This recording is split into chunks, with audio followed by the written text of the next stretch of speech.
Bismillahirrahmanirrahim. Assalamualaikum warahmatullahi wabarakatuh. Halo anak-anakku yang cerdas, bagaimana kabarnya hari ini? Mudah-mudahan selalu sehat dan semangat. Hari ini kita akan belajar tentang reproduksi generatif pada tumbuhan. Reproduksi generatif pada tumbuhan adalah reproduksi yang melalui proses peleburan antara sel sperma dengan sel telur. Hasilnya adalah berupa zigot yang kemudian akan tersimpan dalam biji. Biji ini kemudian akan berkembang menjadi individu baru. Yang jadi pertanyaan adalah, apakah tanaman ini memiliki sel kelamin? Dan bagian tanaman apa saja yang berperan dalam proses perkembangbiakan?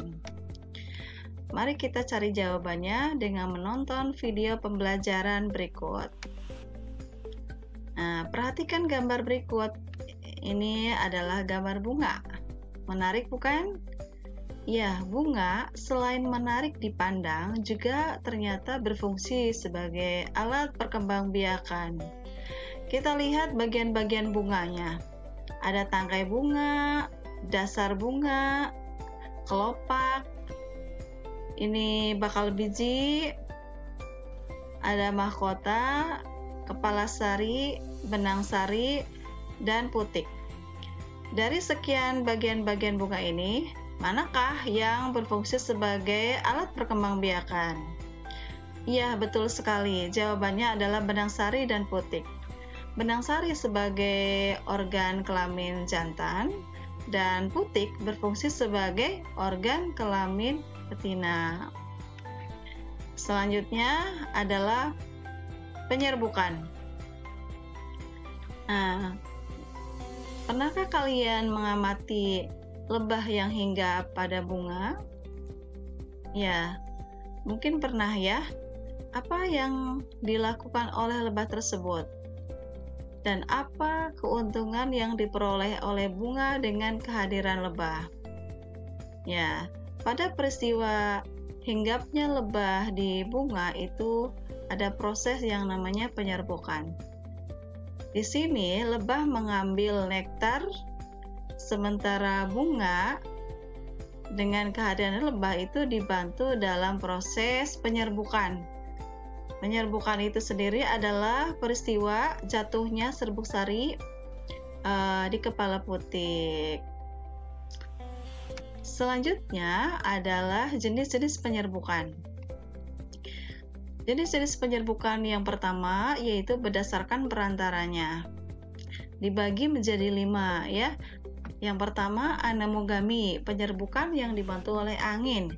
Yang kedua entomogami, penyerbukan yang dibantu oleh serangga.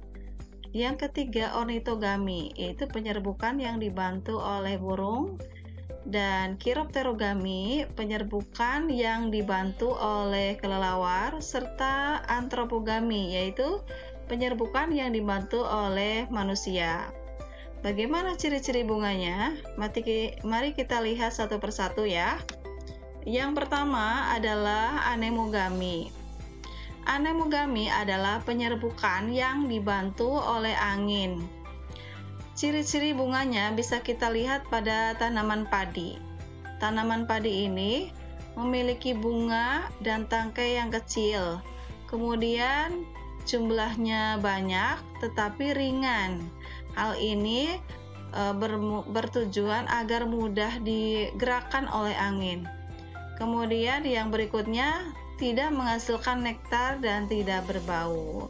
Selain pada tanaman padi juga bisa kita lihat pada tanaman bunga jagung.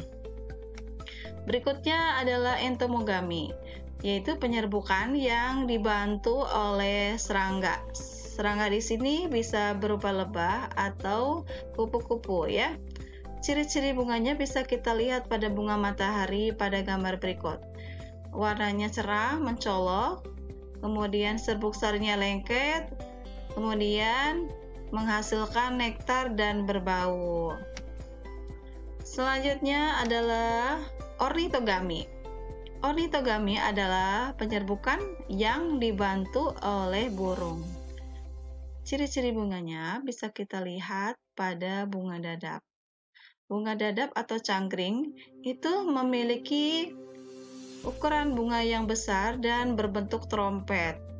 Warnanya merah, kemudian menghasilkan nektar dalam jumlah yang banyak. Berikutnya, Chiropterogami, yaitu penyerbukan yang dibantu oleh kelelawar. Ciri-ciri bunganya bisa kita lihat pada bunga kaktus. Bunga kaktus itu biasanya mekar pada malam hari, kemudian warnanya cerah, lalu menghasilkan nektar dan bau. Berikutnya adalah Anthropogami. Anthropogami adalah penyerbukan yang dibantu oleh manusia.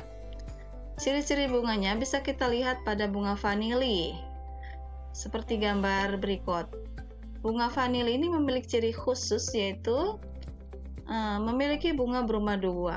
Artinya dalam satu bunga hanya dalam satu pohon ya hanya terdapat bunga jantan atau betina saja. Nah, itu berikutnya adalah jenis penyerbukan berdasarkan asal serbuk sarinya. Ini dibagi menjadi 4, yaitu yang pertama autogami. Autogami itu adalah penyerbukan sendiri. Artinya, serbuk sari jatuh di kepala putik pada bunga itu sendiri. Berikutnya geitonogami atau penyerbukan tetangga, yaitu ketika serbuk sari jatuh di kepala putik pada bunga lain tapi masih dalam satu tanaman. Yang berikutnya allogami. Allogami ini adalah penyerbukan silang, yaitu ketika serbuk sari di kepala putik pada bunga yang lain yang sejenis tapi beda tanaman. Yang terakhir hibridogami atau penyerbukan buster, yaitu ketika serbuk sari jatuh pada bunga yang lain yang berbeda jenis. Nah, proses selanjutnya setelah proses penyerbukan adalah pembuahan atau fertilisasi. Skemanya bisa kita lihat pada gambar berikut. Nah, jadi serbuk sari ini memiliki dua inti sel, yaitu inti sel generatif dan inti sel vegetatif. Setelah terjadi proses penyerbukan, maka serbuk sari ini akan menyerap air lalu berkecambah menjadi bulu serbuk sari. Bulu serbuk sari ini kemudian akan menuju bakal buah di sini. Yang menentunya adalah inti sel vegetatif. Inti sel generatif akan membelah menjadi dua inti sel sperma. Ini. Satu inti sel sperma akan membuahi sel telur menjadi zigot. Dan zigot ini akan menjadi biji. Dan satu inti sel sperma yang lain akan membuahi inti kandung lembaga sekunder menjadi endosperma. Endosperma ini menjadi daging, buah, atau cadangan makanan. Nah, jadi pada tumbuhan berbiji atau angiosperma itu terjadi pembuahan ganda. Artinya pembuahan terjadi 2 kali. Ya, siklusnya bisa kita lihat pada gambar berikut. Ini adalah proses penyerbukan, lalu terjadi pembuahan atau fertilisasi. Fertilisasi yang pertama yaitu sel telur dengan sel sperma dengan sel telur menghasilkan zigot, dan yang satunya lagi sel sperma dengan inti kandung lembaga sekunder menjadi daging buah. Lalu zigot akan berkembang menjadi biji. Kemudian biji jika berada di tempat yang sesuai akan menjadi kecambah. Lalu kecambah akan menjadi tumbuhan baru. Terus seperti itu ya. Nah, itu penjelasan mengenai reproduksi secara generatif. Mudah-mudahan dapat dimengerti ya. Terima kasih. Assalamualaikum warahmatullahi wabarakatuh.